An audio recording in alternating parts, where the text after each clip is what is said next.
Good Thursday night. I am Thabo Mdluli, and thank you for joining us tonight here on In Focus on Newzroom Afrika, channel 405. The Constitutional Court has ruled that it was unconstitutional for UNISA to remove Afrikaans as a medium of learning and teaching. The ruling comes 5 years after UNISA's decision to adopt a new language policy. The new language policy recognized that African languages have historically been disadvantaged and aimed to enhance the status of indigenous African languages. Now, in light of this, we are, of course, unpacking the broader question: should Afrikaans remain the main additional language in our schools, particularly tertiary institutions and institutions that have to do with higher learning? And here to talk to us about this, I'm joined by the Afriforum spokesperson, Alana Bailey, cultural expert, Professor Pitika Ntuli, as well as the South African Union of Students spokesperson, Asive Dlanjwa. You're a part of this conversation tonight. You can, of course, send us your questions on WhatsApp 072-110-5584, or you can tweet us at Newzroom405. Good evening to you all, and thank you very much for joining us tonight here on In Focus. Alana, let me start with you. Certainly a victory for Afriforum, a battle that has gone on for 5 years. Firstly, your case being set aside by the High Court. You took that to the SCA. The SCA upheld that, held that UNISA could not just limit or diminish the use of the Afrikaans language without due consideration and good reason. And of course, now we hear the Concord upholding that particular decision. However, there is still a window open for the university to review the policy and follow particular processes if that's what they feel would be necessary. What is the impact of this particular outcome for Afriforum? It's very symbolically important because for a long time the courts in South Africa did not really take cognizance of language rights as they are being promoted all across the world. And I think this is one of the first judgments that really takes the importance of language rights for a country into consideration. And therefore, as we said in our media statement, we really feel that it's not just a victory for Afrikaans, but for any other language group who would like to promote their language, because it emphasizes the value of language in education. Before, in many of the cases, the university simply alleged that it's very expensive to accommodate more languages, and we use the lingua franca of South Africa, which is English, and everybody just suffers together in English. But I think this ruling really made it clear that that is not the answer forward for South Africa, and we have to accommodate our own indigenous languages.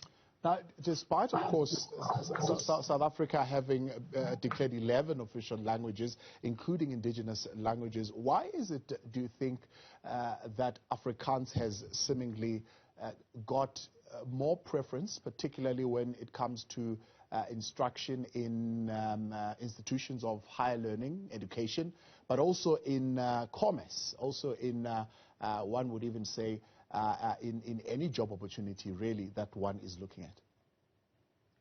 I think because it is very strong in commerce, it's very popular in education. And I think that's one of the main problems we face in South Africa. Parents want their children to have a nice career someday and to be self-supporting. And if your world of commerce is English or Afrikaans, then they will obviously prefer their children to study in those languages.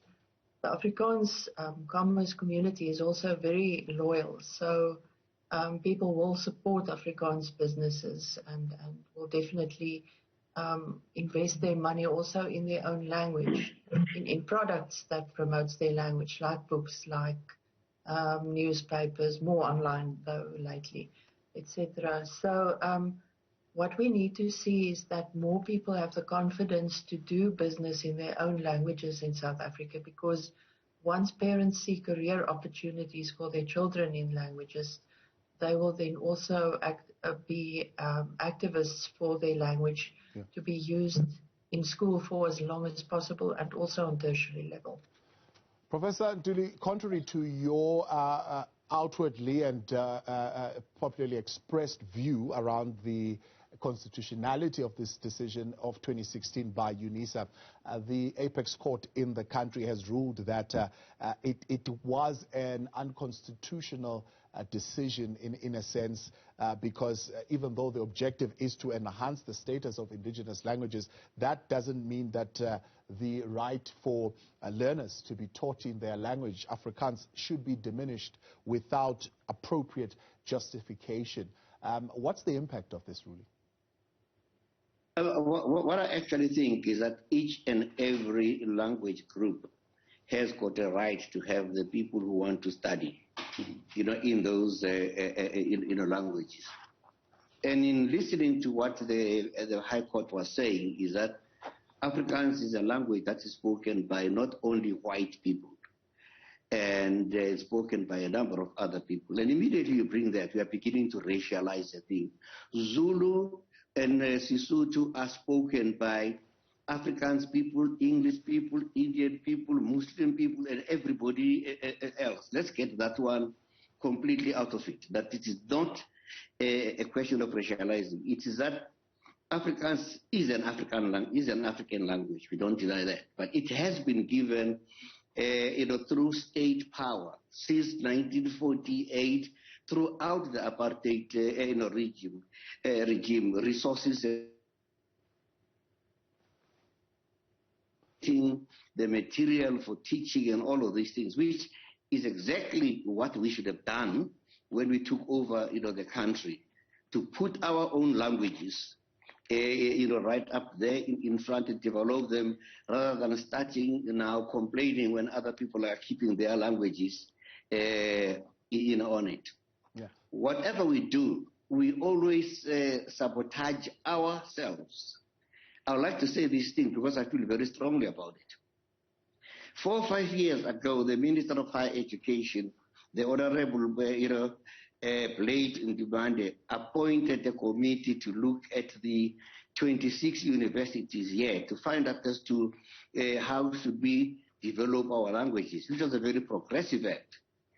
I headed that committee together with my people. We went in to Stellenbosch, to UCT, and in all of these things. We spoke to management, we spoke to students, we spoke actually to staff, collected all the material to see what was happening. But right up at the end, when we were preparing our report, it was taken away from us that there was no money, and our report was given to somebody else to write our report. And the minister then turned up and lied to the people to say that they did not like my report because it was not a well-written report, when there was no report that was submitted in the first place. But to cut the whole matter short, is that Sotho people have got the right to learn in their language. Afrikaner people have got the right. The English people have got the right. Everybody must have a right to speak in the language of their choice. Yeah, but are we then putting the indigenous languages or the life of indigenous languages in jeopardy by the fact that we are giving preference to these two, English and Afrikaans, in our institutions of learning? Yeah, no, definitely. I mean, definitely, we are disadvantaging our languages, and by disadvantaging the languages, you are disadvantaging the people who speak that language, right? Now, if all the texts are done in all languages other than your own languages, even your aunt, who might know something, cannot actually even be involved in your education because they are actually being being left out. Let me put it actually this way: that language is of very importance to me. Here, I am a patron of the Southern African Academy, English Academy of Southern Africa. I would like English to be taught. I like it to be learned.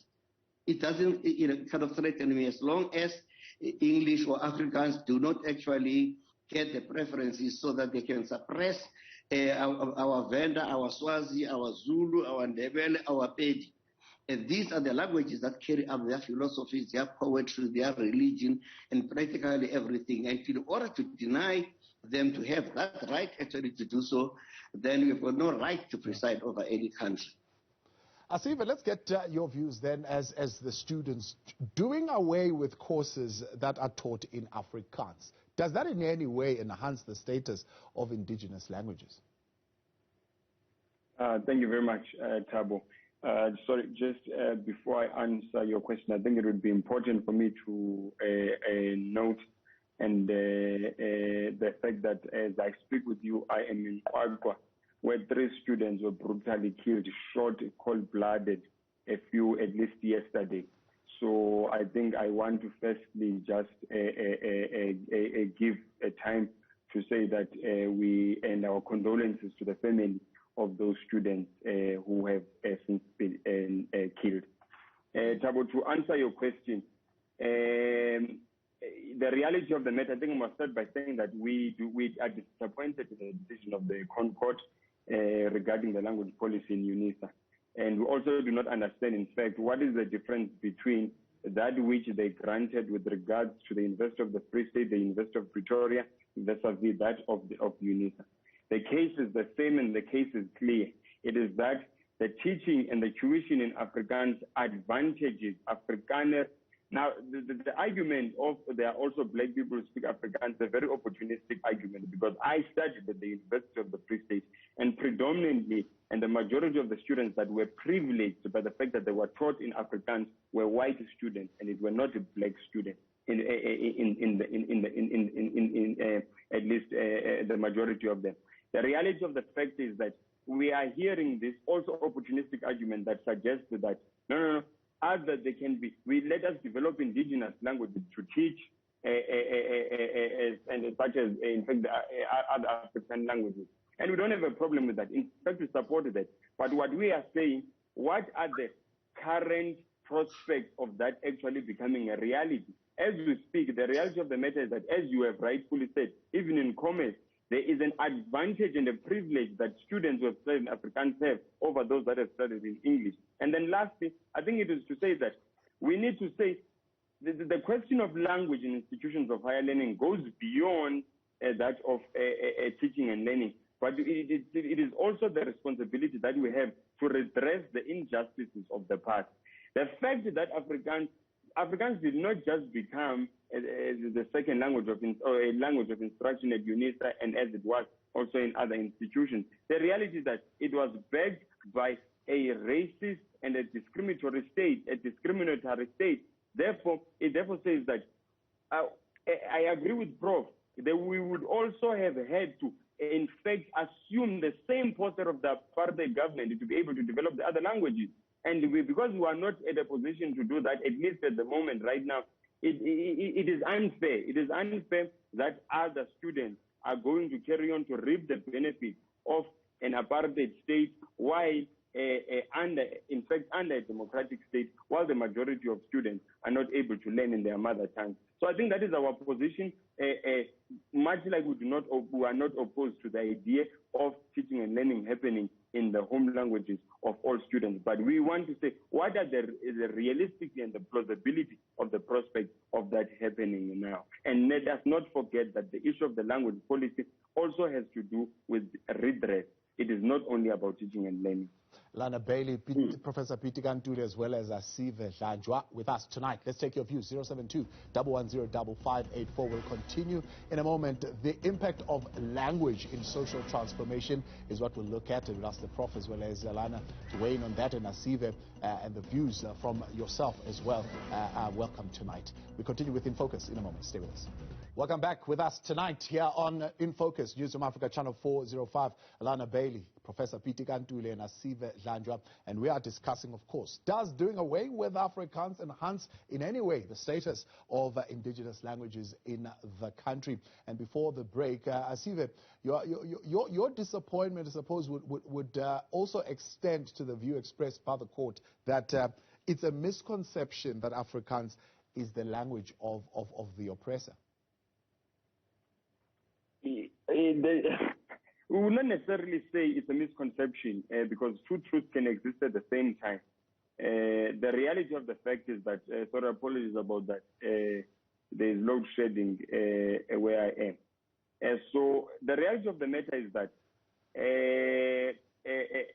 Afrikaans was used as an instrument in the oppression of black people, and it was also used, and it advantaged Afrikaner-speaking people who largely were white.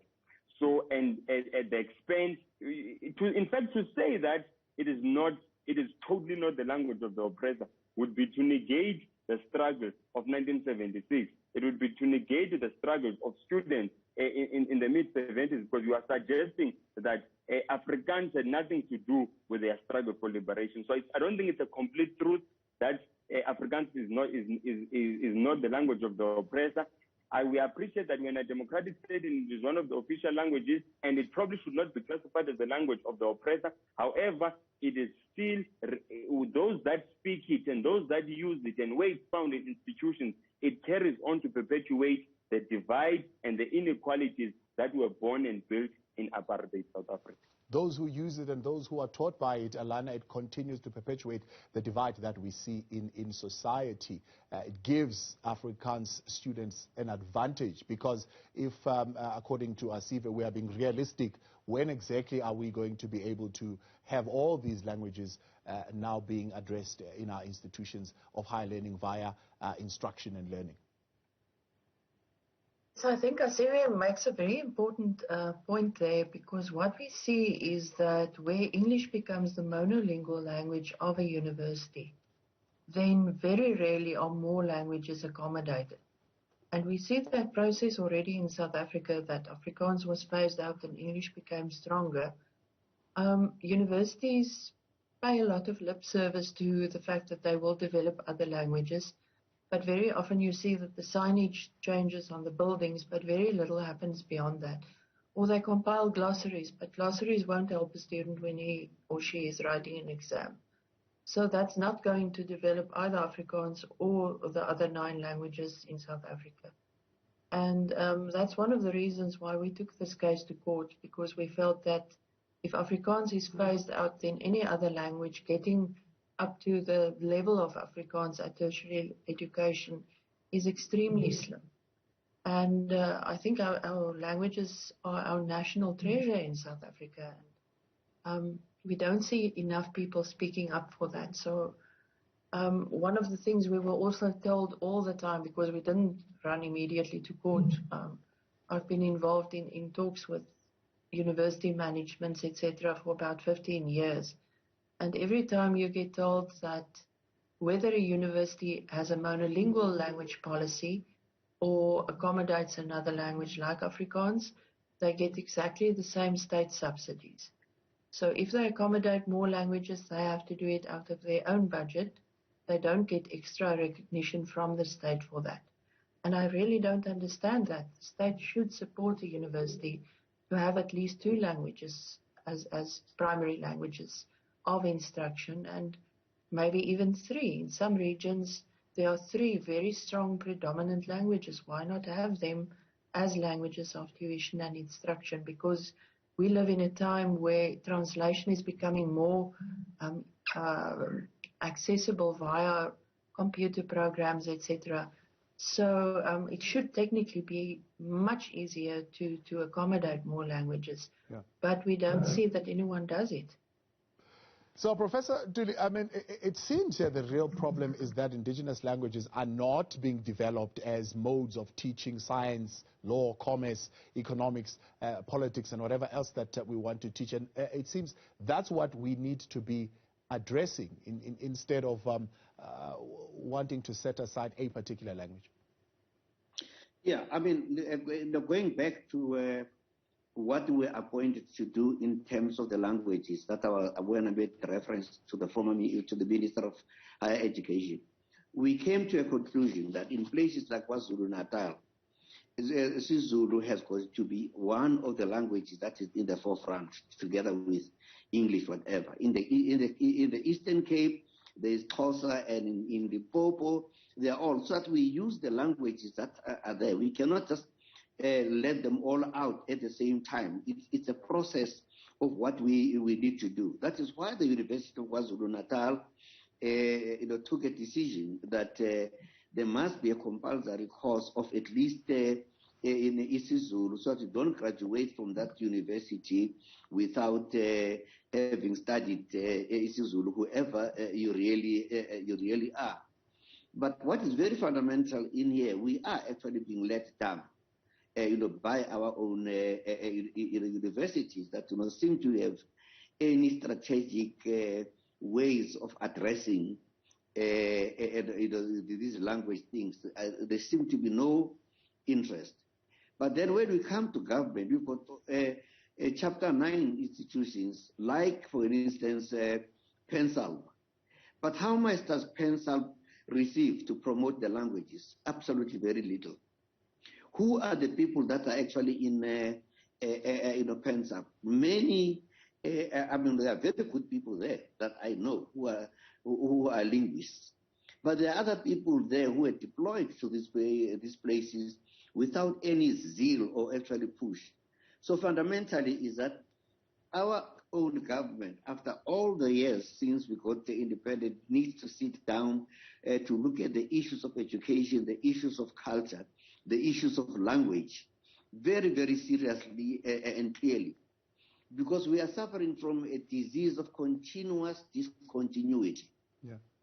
When we got independence after 1994, we had ACTEC, which was an arts and culture task team that says, how are we going to look at our culture, our language, and all of these things? What happened to the result of ACTEC? They all just perished and died.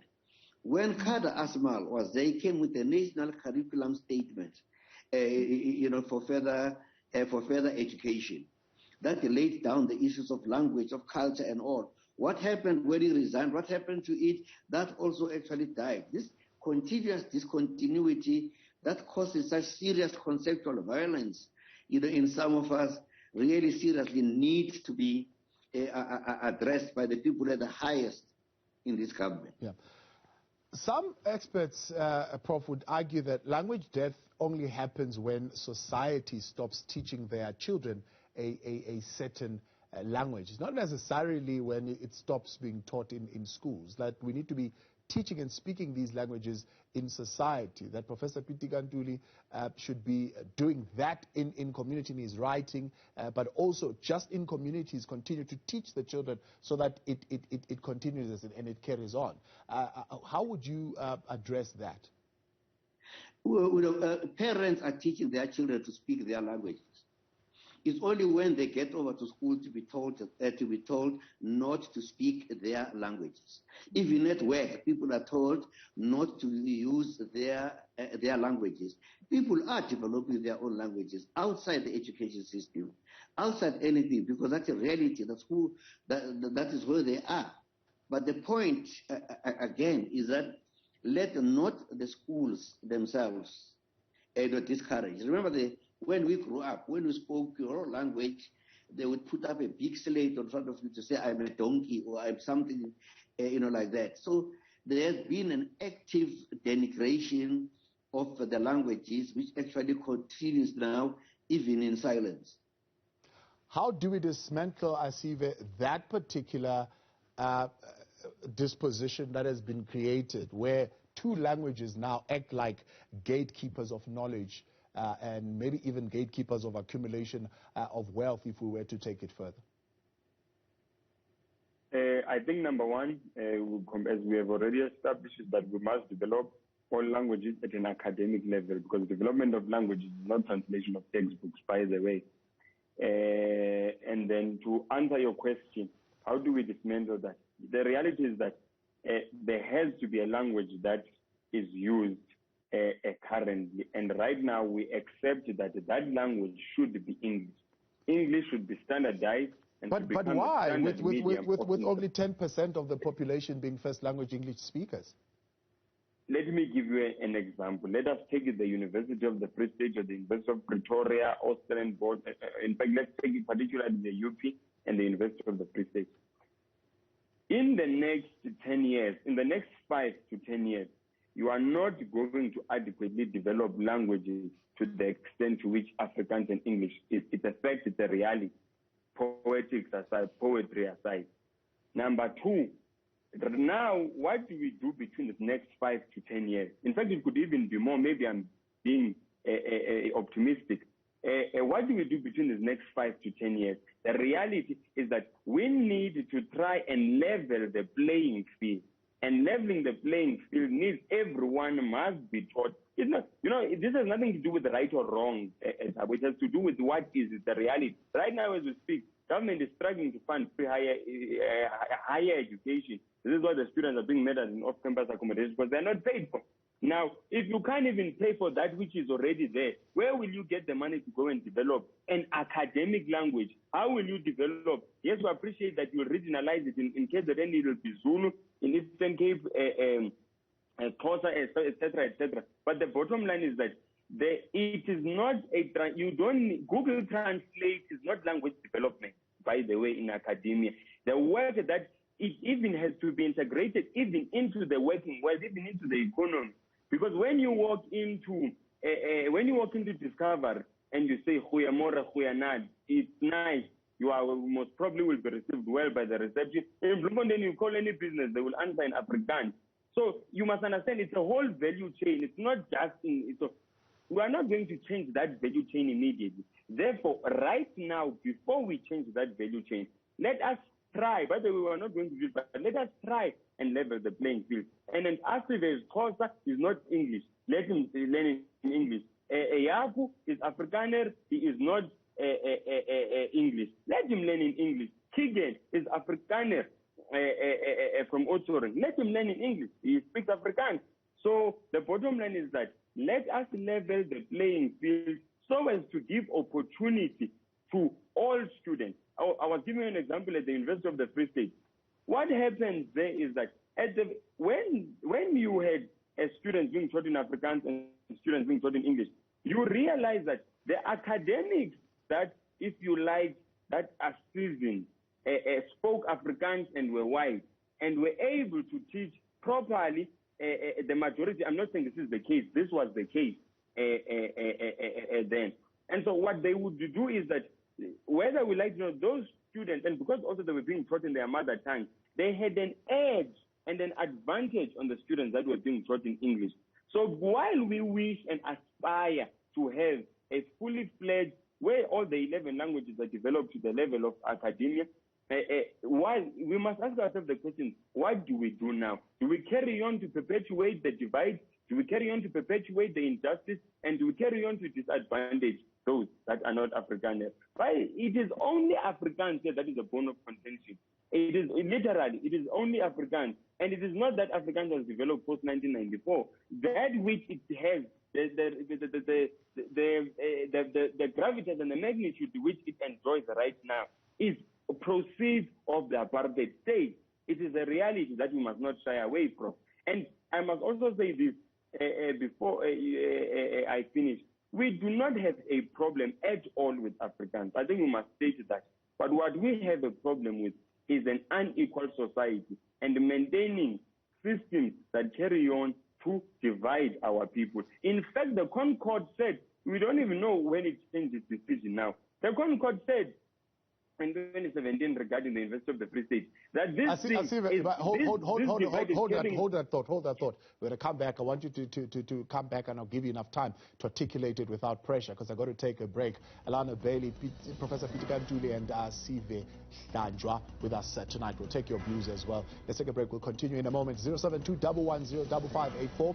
Let us know what you think on this conversation. Welcome back with us tonight on In Focus. Lots of your messages coming through today. We'll get to them in a moment. Alana Bailey, Professor Pitika Ntuli, as well as Asive Dlanjwa with us tonight. You're a part of the conversation on 076-110-5584. Let's go to one from Tato in Tembisa. Tato saying, this will further division of students due to language differences. Remember, black communities do not own companies, which means Afrikaans students will be given preference for employment. We are already familiar with this situation. Now it will be worse. Alana, how do you respond to that? Of course, segueing with what Asive said earlier on, that let us level the playing field.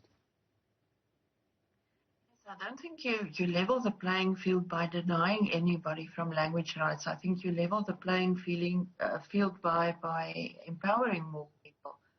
If we simply freeze everything in time now for 10 years, then the only thing that will happen is that Afrikaans will dwindle, but there will be no pressure on the universities to develop other languages.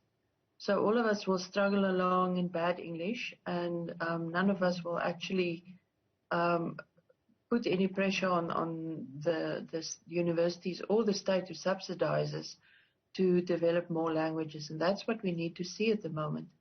I also don't agree that it will take 10 years. I think a lot has been done already. If you look at new legislation, it's always published in 2 languages. English will be the one, but the other will be isiZulu or Sesotho or isiXhosa or one of the other languages. So if you are able to publish legislation in a language, it's already very developed. And carrying that over to the academic field won't be that difficult, but there's no pressure on the universities to do that. So if I understand you, that's where we have to work. If you put pressure on the institutions to keep Afrikaans, that will benefit Zulu, Xhosa, and Sotho. Is that what you're saying? Why not directly put pressure on institutions to develop Zulu, Xhosa, and Sotho? Well, I think Afrikaans has been phased out at most universities. So UNISA is a distance learning university, still has had up to 2016 Afrikaans, and it's still at NWU and the University of Stellenbosch, but not in all modules. So I think there are more than 30 universities now. I think at the last count it was 32 universities. Which are public institutions. I'm not talking about the private ones. And that leaves more than enough room for for at least 1 or 2 universities to adopt another language. And we can do it regionally. As Prof said, a lot is being done in at UKZN to accommodate Zulu. But a student has to be able to do a whole degree or a whole course in a specific language. And universities have to take ownership of another language next to English and empower that language.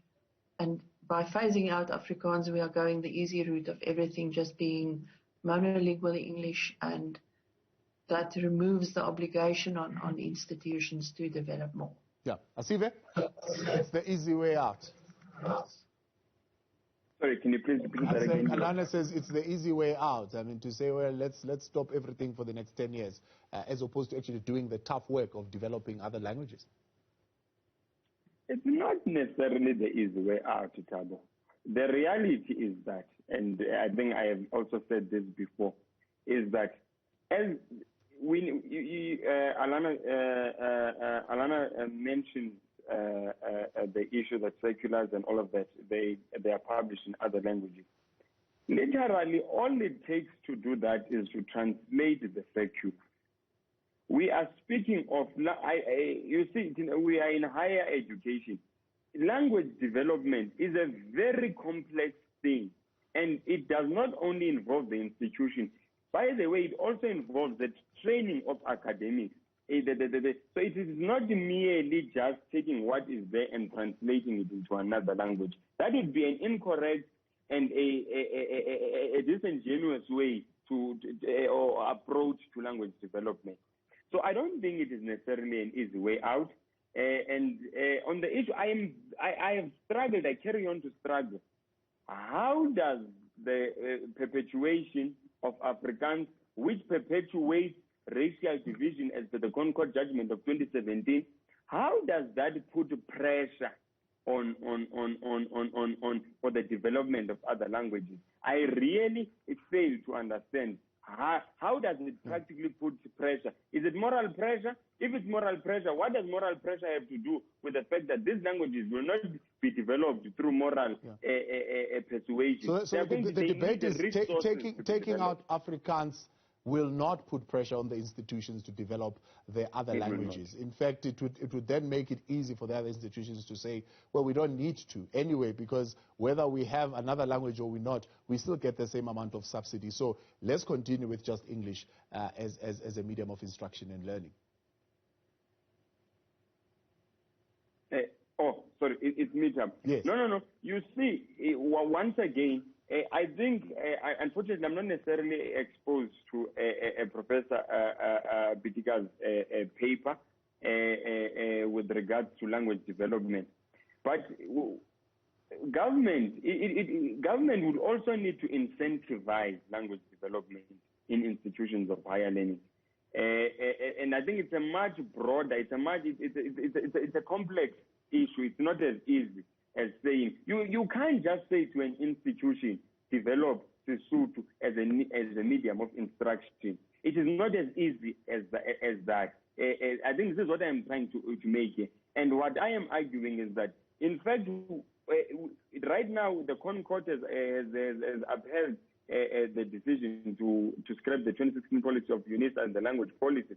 Let us see that how is that in the next 5 years going to assist MUT in terms of developing a Sesotho as the medium of instruction. Let us see how does that assist WUSU. It's not going to assist it. It is just it's a reality, because these things require resources. More than, you can't have moral pressure that, no, because we have Afrikaans, let us try and have something else. It can't be that way. It is not how it works in practice. I don't think any institution, by the way, will suddenly have resources to implement and to grow a vendor as a medium of instruction in academic language because UNISA can teach in Afrikaans. Let's take more. 072-110-5584. This is from Angel Sibia from Johannesburg. According to the Constitution of South Africa, Afrikaans is one of the official languages in South Africa. Why is it being marginalized in this manner? Let's take another one as well. Anonymous saying, I'm absolutely against this decision. What is special about Afrikaans in South Africa? We have a most spoken language, which is isiZulu, but never used in any of our institutions or any of our indigenous lingo. Leadership, wake up. That's anonymous there.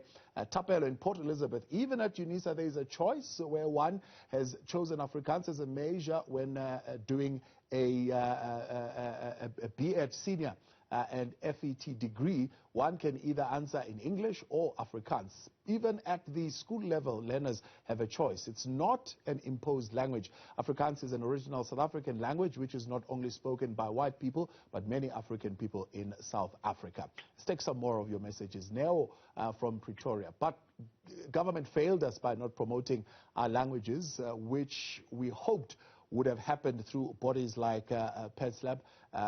What is happening with such initiatives introduced post-apartheid? And a final one here from Eddie in the Northern Cape. Let's stick to English as it unites all of us as a common language of communication. Professor Pitika Ntuli, I want you to tackle that one when we come back. Let's stick to English. It unites all of us as a common language in South Africa. What are the implications of that? Live with us tonight, our panel, Alana Bailey from Afriforum, Professor Pitika Ntuli.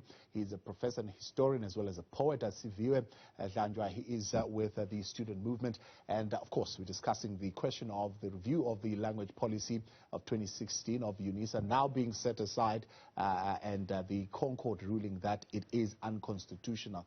Professor, there is this sentiment that, well, let's go to English. It unites all of us. I mean, is that really true? And will it give us the desired outcome?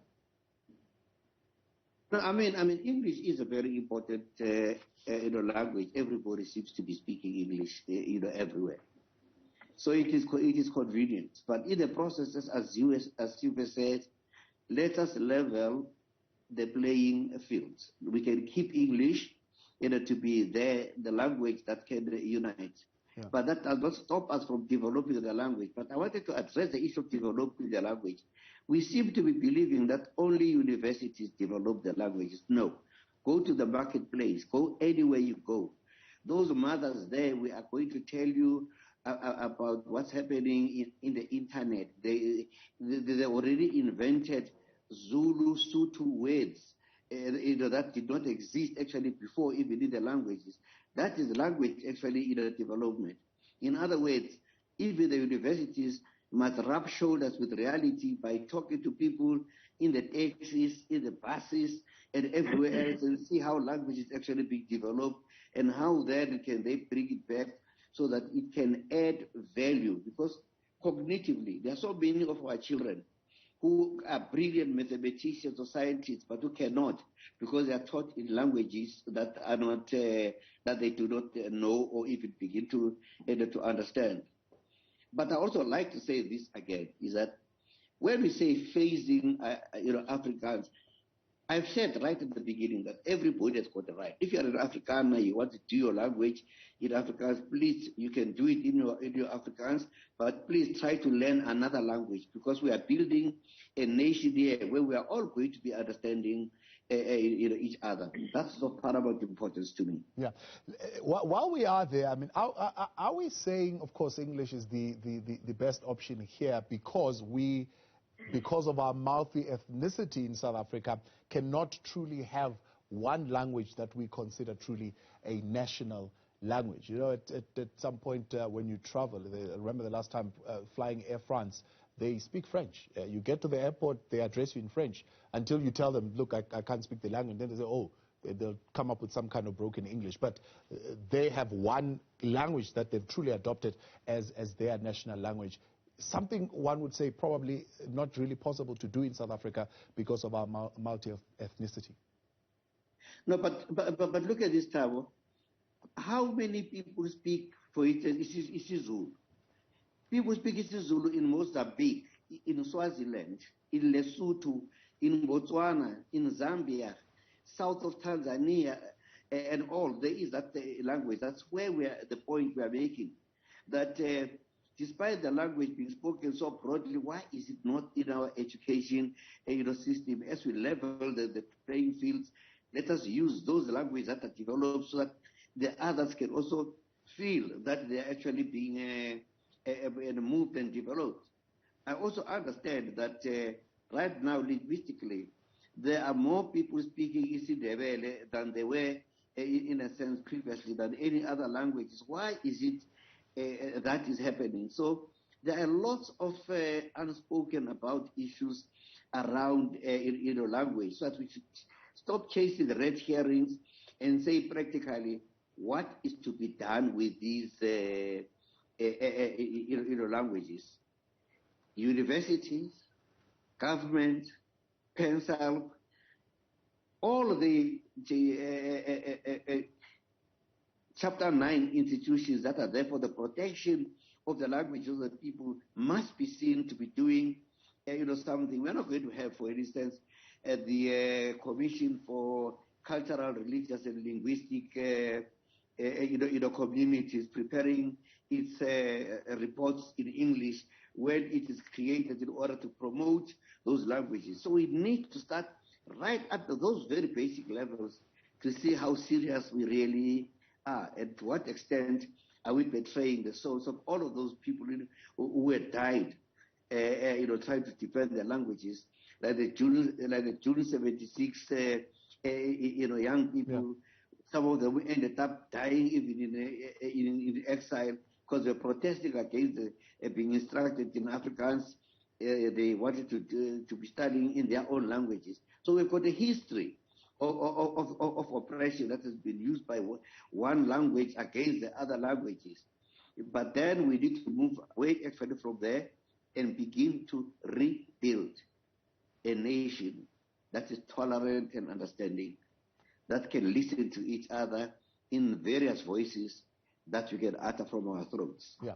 Let's take it a little bit further, maybe further than what we are talking about now, and say, are we a captured Asive and a mentally enslaved nation because 3 decades later we still are not being taught in any of our indigenous languages? I think we are still living under, to a large extent, the dispensation of a colonialism. It would be taking it too far to say we are captured or we are colonized. We are still living under the previous, to a large extent, the dispensation of colonialism. And the nature everywhere of colonialism is that there's not an on switch of colonialism and an off switch of colonialism. It is a process we would have to undergo as a nation to get to a point where we have a truly African country that is indigenous in its ways, systems, and knowledge. But it is not necessarily an off-switch. So I would not go as far as saying that we are captured. I think, of course, the extent to which we should have progressed by now is relative and can be argued. That no, maybe we should have been here and not here, that we can argue. But the bottom line is that I think we are making progress. We have seen in, like, for instance, psychology, if I'm not mistaken, stand to be corrected at the UKZN, there are programs there, and I think particularly in psychology, that are done in isiZulu, or where the approach towards psychology has been indigenized. So I think we are moving somewhere, but we are not yet there. So yeah, that would be my answer, Thabo. And lastly, to say, this thing of languages is very tough. You can see Prof has taken off his head. Oh, so continue. Yeah. I'm sweating. He said it again. He's sweating. But before we close it off, then what does this say about Section 29, subsection 2? Everyone has a right to receive education in the official language of their choice. If we are saying let's level the playing field and choose English as a medium of instruction, should we then go and revisit that so that, as you're saying, Hendrik can also be saying, no, you don't necessarily have to have a language of your choice here, but it's English? We don't necessarily have to revisit it. Yes, Asive, yeah. Go for it. Oh, my God. You don't necessarily have to revisit it. You know, it's like the question of land. Before when you read the Constitution or Section 25, when you look at it, you first need to say, what is the status quo? Is the status quo correct? Much like with the language. When you read Section 29.2, which speaks of the referring of rights to one who has studied in their language of choice in the public institution, we must say, to what extent are we able to partake of this right? Let me give you an example. If you arrive at home, if my father arrives at home with the 10 sweets and there is 3 of us, and he decides on that particular day that he's going to give 7 to one and give 1 to me and give 2 to the other. Then tomorrow, maybe he was drunk.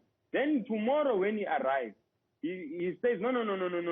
Everyone here, we are going to use, or in fact assumes that all of us are equal and say, from now on, everyone must eat 1 sweet a day. It is incorrect because it does not take into cognizance that yesterday there is the decisions that he took made us not to be equal. And therefore, with this which is now expected of us, Section 29.2, is not necessarily possible up until he redresses and ensures that we all have equal sweets, such that we are able to take 1 sweet per day as prescribed. Yeah. But before that could happen, we must be at a point where we are able to level the. This is why this thing of leveling the playing field is absolutely crucial. Alana, let me give you a final word on this. Section 29.2 is not possible if we do not level the playing field. No, I think the way by leveling the playing field is not by denying the children sweets, but by making sure that everybody gets a chance to get sweets. And I think one of the viewers asked what is special about Afrikaans. And I think the only reason why Afrikaans is in the spotlight now, only because of the past, but of the court cases, is because Afriforum took UNISA to court, but we were standing alone in the court. We didn't see any other language group coming to join us and ask, but where are we at UNISA? With University of the Free State, we already lost a Concord case years ago, but still we don't see that they are really at the stage where they are accommodating more languages. So Afrikaans was phased out. One of the reasons given was that it would give the opportunity and the funding to develop more languages. But what has happened in the meantime? Not much has happened. And that's why I say taking away a language is quite easy. You write a new policy, the language is phased out. But bringing in another language is more complicated. So if you continue taking away languages, there's no encouragement for a university ever to reverse that policy and bring in more languages, which is a complicated process, because you will just keep on going the easy route. We have to find a way to encourage universities to go the difficult route and to accommodate more and more, rather than simply to phase out languages and think that is going to bring us prosperity and equality, because that's not what is going to happen. We will all be in equal misery, and that's all. Alana, I appreciate your time. Thank you very much for joining us, Professor Pitika Ntuli and Asive Dlanjwa. Thank you for coming through. That's where we leave it. And thank you tonight for your engagement and your message.